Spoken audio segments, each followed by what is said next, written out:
అధిక బరువు అనేక సమస్యలకు కారణం. సాహితీ యోగా ఆన్లైన్ క్లాసులో జాయిన్ అవ్వండి.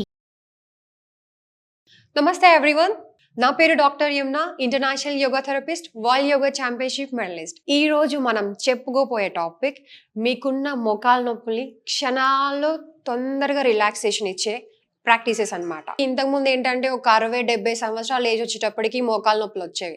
కానీ ప్రస్తుత జనరేషన్లో మనకున్న ఒత్తిడి వల్ల కానివ్వండి, మనకున్న ఉబకాయం వల్ల కానివ్వండి, మనం తినే ఫుడ్ వల్ల కానివ్వండి, మన లైఫ్ స్టైల్ వల్ల కానివ్వండి, ఇప్పుడు చాలామందికి 30-40 ఇయర్స్ వచ్చేటప్పటికి చాలామంది మోకాల నొప్పులతో సఫర్ అవుతున్నారు. ఎందుకు ఈ మోకాల నొప్పులు వస్తున్నాయి అంటే, మనం మామూలుగా నడిచే పద్ధతి కానివ్వండి, లేదంటే మనం ఎక్కువగా మోకాలను డేలో చాలా ఎక్కువగా యూస్ చేయడం వల్ల, అంటే ఎక్కువసేపు నడవడము, లేదంటే ఎక్కువగా స్టెప్స్ ఎక్కడము, ఇలా రాంగ్ పోస్చర్లో ఎక్కడం వల్ల ఏమవుతుందంటే మోకాల నొప్పులు అనేవి స్టార్ట్ అవుతాయి. సో చాలా మంది అనుకుంటారు కదా, మోకాల నొప్పులు ఎక్కువగా హెవీ వెయిట్ ఉన్న వాళ్ళు వస్తుంది, లేదంటే రాంగ్ పోస్చర్ వల్ల వస్తుందని మనం ప్రీవియస్ వీడియోస్లో నేర్చుకున్నాము. సో అలానే కాకుండా ఎవరికైతే weakness of joints, weakness of bones ఎందువల్ల వస్తుంది, చాలా మందికి డి వైటమిన్ కానివ్వండి, B12 వల్ల కానివ్వండి, ఇలా ఈ వైటమిన్ లోపం వల్ల కూడా మోకాల నొప్పులు స్టార్ట్ అవుతూ ఉంటాయి. మనకున్న మోకాల నొప్పులు ఒక్క ప్రాక్టీస్తో పాటు కాకుండా మన లైఫ్ స్టైల్ని, దానితో పాటు కొన్ని రకాల ఆయిల్ని మసాజ్ చేయడం కానివ్వండి ప్రాపర్గా, దానివల్ల మనకున్న మోకాల నొప్పులు నివారించుకోవచ్చు. ఈ రోజు మన ప్రాక్టీసెస్ ఏంటో లేట్ అవ్వకుండా చూసేద్దాం. ఇవి చాలా మంచి ప్రాక్టీసెస్. మీరు ఖచ్చితంగా ప్రాక్టీస్ చేసి మీకున్న పెయిన్ ఈజీగా రిలీజ్ చేసుకోవచ్చు. నార్మల్గా ఈ చైర్ మనకు అందరి ఇళ్లలో ఉంటుంది. సో ఈ చైర్ని తీసుకోండి, నార్మల్గా స్ట్రెయిట్గా ఇలా నిల్చోండి. ఖచ్చితంగా పోస్చర్ అనేది పర్ఫెక్ట్గా ఉండాలి. మీ హిప్ జాయింట్ని ఇలా కానివ్వండి అస్సలు ఉంచకూడదు. బ్రీతింగ్ని నార్మల్గా పెట్టుకోండి. నేను ఇక్కడ కుడి కాలు తీసుకుంటున్నాను. కుడి కాల్ని ముందు పెట్టండి, ఎడం కాల్ని వెనకాల పెట్టండి. ఈ ఎడం కాల్ని కొంచెం ఇలా బెండ్ చేయాలి. ఇప్పుడు ఈ కాలు ఏదైతే ఉందో, మన కుడి కాలు అయితే ఏదైతే ఉందో, దాన్ని నెమ్మదిగా ఇలా కంప్లీట్గా కింది వైపుకి స్ట్రెచ్ చేయండి. ఇలా 1 up, 2 up, 3 up, 4 up, 5 up. ఇలా కనీసం 15 నుంచి 20 సార్లు మీరు ఖచ్చితంగా చేయాలి. ఈ మూమెంట్ని చేయాలి. ఈ మూమెంట్ చేసిన తర్వాత ఈ యాంగిల్ నుంచి మళ్ళీ మీ సైడ్ యాంగిల్కి వచ్చేయండి. మన మోకాలు ఇలానే బెండ్ చేసి ఉంచండి కొంచెం. ఇప్పుడు మళ్ళీ 1 2 3 4 5 ఇలా మళ్ళీ ఒక 5 సార్లు చేసిన తర్వాత రిలాక్స్ అయిపోండి. దీన్ని కూడా 15 నుంచి 20 సార్లు ఖచ్చితంగా చేసుకోవాలి. ఇలా మన ఎడమ కాలుతో అయిపోయిన తర్వాత సేమ్ ప్రాక్టీస్ మనం కుడి కాలుతో చేద్దాం. ఇప్పుడు చైర్ని నేను ఇటువైపుకి టర్న్ చేసుకుంటున్నాను. సో దీనివల్ల ఏమవుతుంది, నార్మల్గానే ఉంది కదా అంటే, మీరు ఒక్కసారి చేసినప్పుడు గమనించండి, మీరు ప్రాక్టీస్ చేసినప్పుడు కంప్లీట్ మీకు హిప్ జాయింట్ నుంచి మీ థైస్ వరకు ఉన్న మసిల్స్ లోపల ఒక రకమైన కాంట్రాక్షన్ అనేది జరుగుతుంది. అంటే మసిల్స్ అనేవి కంప్లీట్ స్ట్రెచ్చింగ్లో ఉండి మీకు మోకాళ్ళలో ఉన్న నొప్పిని తక్షణమే రిలాక్సేషన్ ఇస్తుంది అనమాట. మళ్ళీ తీసుకుంటున్నాను. కాళ్ళు ఇలా స్ట్రైట్గా ఉంచండి. ఎప్పుడు కూడా ఇలా ముందుకి వెనకాలకి ఉంచొద్దు. మీ హిప్ జాయింట్ని ఈక్వల్గా ఉంచండి. ఇలా చైర్ సపోర్ట్ తీసుకోండి. అవసరమైతే మీ వెయిట్ని చైర్లోకి షిఫ్ట్ చేయొచ్చు అనమాట.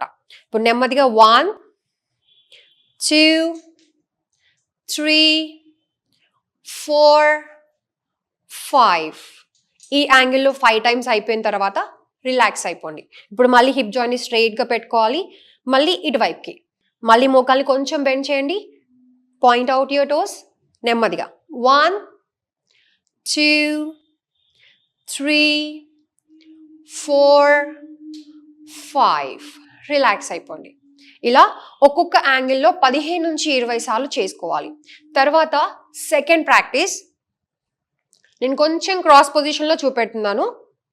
చూడండి, ఇక్కడ మనం రైట్ లెగ్ని ముందుకు తీసుకుంటున్నాము. కుడి కాల్ని ముందు పెట్టేసేయండి, ఎడమ కాల్ని వెనకాల పెట్టేసేయండి. ఇక్కడ అందరికి ఒక డౌట్ ఉండొచ్చు, మీరు గ్యాప్ తీసుకున్నారు కదా, ఎలా మీరు గ్యాప్ తీసుకుంటున్నారా అంటే, మన హిప్ జాయింట్, మన షోల్డర్ జాయింట్ గ్యాప్ అనేది మన బాడీ లోపల ఎప్పుడు ఈక్వల్గా ఉంటుంది. సో సేమ్ అదే గ్యాప్లో ఉండండి. మీ రైట్ లెగ్ని ముందు తీసుకోండి, మీ లెఫ్ట్ లెగ్ని వెనకాల తీసుకోండి. ఇలా సాధ్యమైనంత వరకు కొంచెం వెనకాలకి. తర్వాత మీ రెండు చేతుల్ని ఇలా మీ చైర్ పైన సపోర్ట్ తీసుకోండి. ఇప్పుడు కుడి కాల్ని నెమ్మదిగా ముందుకి బెండ్ చేయాలి. ఎడమ కాల్ని వెనకాల స్ట్రెచ్ చేయండి కంప్లీట్గా. ఇలాగా ఒత్తిడంతా కంప్లీట్ మీ ఎడమ కాలు పైన వెనకాల పడాలి. మీ కుడి కాలు థైస్ పైన పడాలి. ఇలా కాసేపు ప్రెస్ చేయండి. మళ్ళీ నెమ్మదిగా వెనకాలకి స్ట్రైట్. మళ్ళీ నెమ్మదిగా ముందుకి. మీ బ్రీతింగ్ ఇక్కడ రిలాక్స్గా ఉంచుకోవచ్చు, ప్రాబ్లం లేదు. మళ్ళీ వెనకాలకి 3 forward back, 4 forward back, 5 forward back. ఇలా అయిపోయిన తర్వాత మళ్ళీ నెమ్మదిగా మీ కాళ్ళు చేంజ్ చేసుకోండి. ఇప్పుడు చైన్ కూడా చేంజ్ చేసుకోవచ్చు, లేదంటే ఇలానే పెట్టుకోవచ్చు. మీకు చైన్ ఎందుకు పెడుతున్నా అంటే కంప్లీట్ మీకు బ్యాలెన్స్ అవుట్ అవ్వకుండా మీ బ్యాలెన్స్ని కంప్లీట్గా స్ట్రైట్గా ఉంచుకోవడానికి, మీకు ఒక కాన్ఫిడెంట్ ఉంచడానికి నేను ఇక్కడ చైర్ సపోర్ట్ తీసుకున్నాను. లేదంటే మీరు వాల్ ఉన్నా కూడా వాల్ సపోర్ట్ తీసుకోవచ్చు. మళ్ళీ నెమ్మదిగా ఎడమ కాలుతో చేద్దాం. 1 2 3 4 5. ఇలా కుడి కాలుతో ఎడమ కాలుతో కనీసం 15 నుంచి 20 సార్లు మీరు రిపిటేషన్ చేయండి. Third practice. ఇప్పుడు మళ్ళీ మీ కుడి కాలు ముందుకు తీసుకోవాలి. తీసుకున్న తర్వాత నెమ్మదిగా మీ కుడి కాల్ని రొటేట్ చేయండి. ఇలాగా మీ మోకాల్ని నెమ్మదిగా రొటేట్ చేయండి. మీ బ్రీతింగ్ ఆల్వేస్ నార్మల్గా ఉంచాలి. మీ ఎడమ కాలు స్ట్రెచింగ్ పొజిషన్లో ఉండాలి. నెమ్మదిగా రొటేట్ చేయండి. కనీసం 5 నుంచి 10 సార్లు. ఇలా రొటేషన్ అయిపోయిన తర్వాత నెమ్మదిగా మళ్ళీ రివర్స్లో రొటేట్ చేయండి. 3 4 5. రిలాక్స్ అయిపోనివ్వండి. నెమ్మదిగా ఇప్పుడు మీ కుడి కాల్ని వెనకాలకు తీసుకోవాలి. ఇప్పుడు మీ ఎడమ కాల్ని ముందు పెట్టండి. సేమ్ గ్యాప్లో మళ్ళీ కుడి కాల్ని వెనకాలకి స్ట్రెచ్ చేయాలి. నెమ్మదిగా రొటేట్ చేయండి. 1 2 3 4 5. మళ్ళీ రివర్స్లో 1 2 3 4 5. ఇలా మనం కుడి కాలుతో ఎడమ కాలుతో కనీసం 5 నుంచి 10 సార్లు ఇలా రొటేషన్ చేసుకోవాలి. ఈ ప్రాక్టీసెస్ అన్నీ మీకు చాలా హెల్ప్ అవుతాయి. ఇవన్నీ మీరు ప్రాక్టీస్ చేసి మీ మోకాళ్ళ నొప్పుల నుంచి తక్షణంగా రిలాక్సేషన్ పొందొచ్చు. Thank you so much.